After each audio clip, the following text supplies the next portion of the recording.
আমার ভাইরা, আমার বন্ধুগণ, আল্লাহর নবী জনাবে মুহাম্মদুর রাসূলুল্লাহ সাল্লাল্লাহু আলাইহি সাল্লামের স্ত্রী উম্মুল মুমিনিন হযরত আয়েশা সিদ্দিকা রাদিয়াল্লাহু তাআলা আনহার কাছে সাহাবীরা এসে জিজ্ঞেস করলো, উম্মুল মুমিনিন, রাসূলের চরিত্র সম্পর্কে আমাদের কিছু শোনান, আমাদের কিছু উপদেশ বানিয়ে দেন, আমরা কিছু উপদেশ নিতে চাই।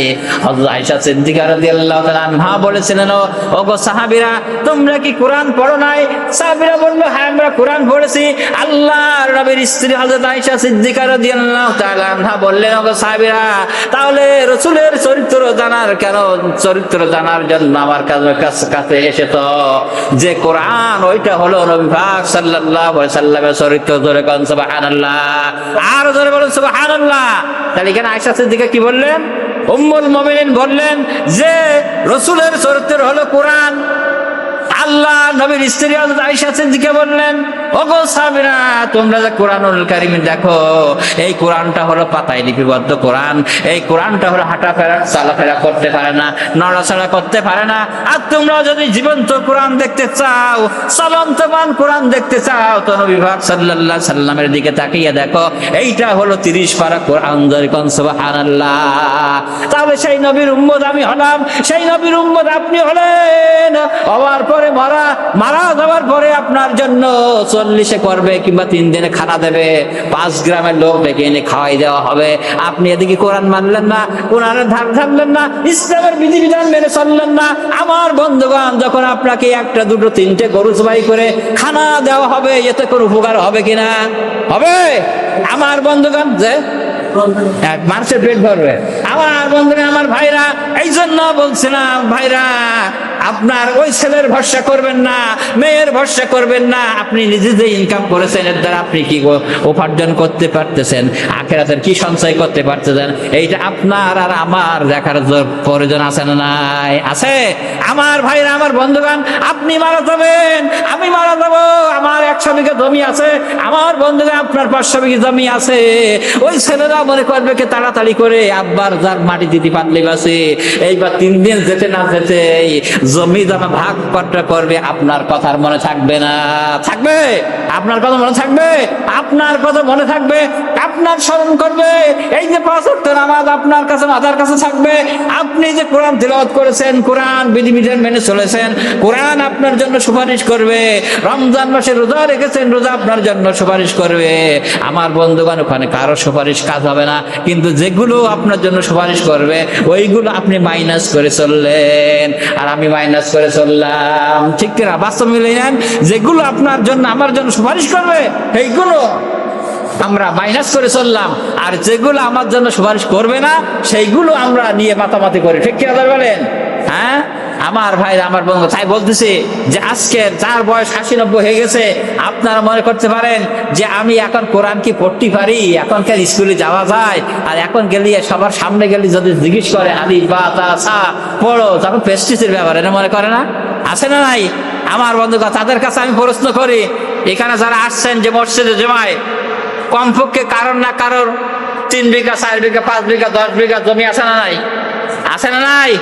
তাহলে যদি কোনো ব্যক্তি একটা লেখা পড়াও জানে না, ওই ব্যক্তির মনে করেন 5 বিঘা জমি আছে, 5 বিঘা জমি থাকার পরে ওই জমি সংক্রান্ত নিয়ে পাশের লোকের সঙ্গে গ্যাঞ্জাম হয়েছে, এখন লেখাপড়া জানে না, কিছুই জানে না, তাহলে ওই ব্যক্তি বলবে, আমি যখন লেখাপড়া জানি না, যা তুই নিগি যা, 1 বিঘি নিগি যা, বলেন কেউ দেবেন? ছাড়বে?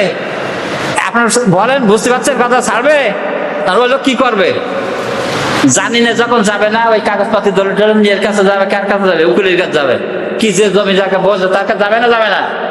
এবার ও যা বলে দেবে, ওই উকিল সাহেব কিংবা যে জমি যাকে বোঝে যা বলে দেবে, ঠিক মাথায় তাই এনে সেই কাজ করবে না? করবে না? পারবে না?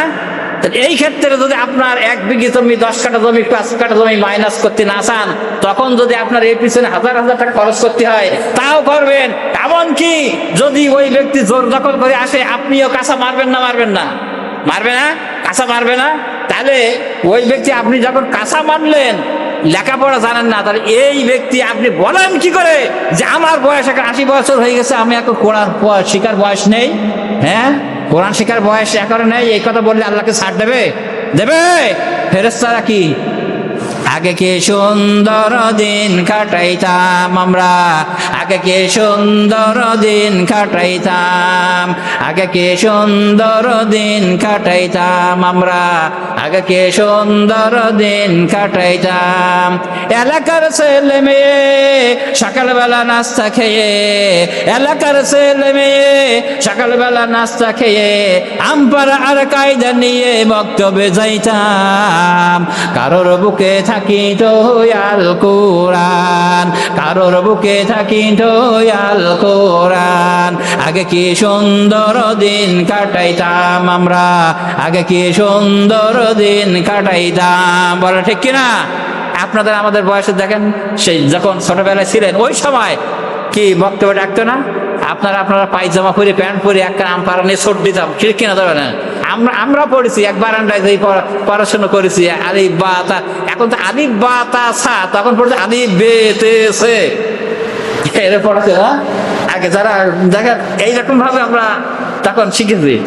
এখন তো মাখরাজ উচ্চারণ হয়ে গেছে। আমার বন্ধুগণ যে কথা বলছিলাম, তাহলে কোরআন আমাদের জানতে হবে। কোরআন যদি জানেন, তাহলে কোরআন যদি আপনি জানেন, তাহলে আপনার আমার দ্বারা অন্যায় হবে না। তখন দেখা যাবে যে কোরআন, যে কোরআনের যে অধিকার, আল্লাহ রাসূল সাল্লাল্লাহু আলাইহি ওয়াসাল্লাম যেমন কোরআন নাজিল হয়েছে, কোরআন দিয়ে জীবন পরিচালনা করেছেন, ঠিক কোরআন দিয়ে তিনি ব্যক্তি, পরিবার, রাষ্ট্রীয় সমাজ সব জায়গায় কোরআন দিয়ে গঠন করেছে, এটা করে নাই। তিনি যে একাধিক স্ত্রী ছিল রাসূল সাল্লাল্লাহু আলাইহি ওয়াসাল্লাম, কি বলেন, কোন স্ত্রী দ্বিমত হয়েছে? হয়েছে।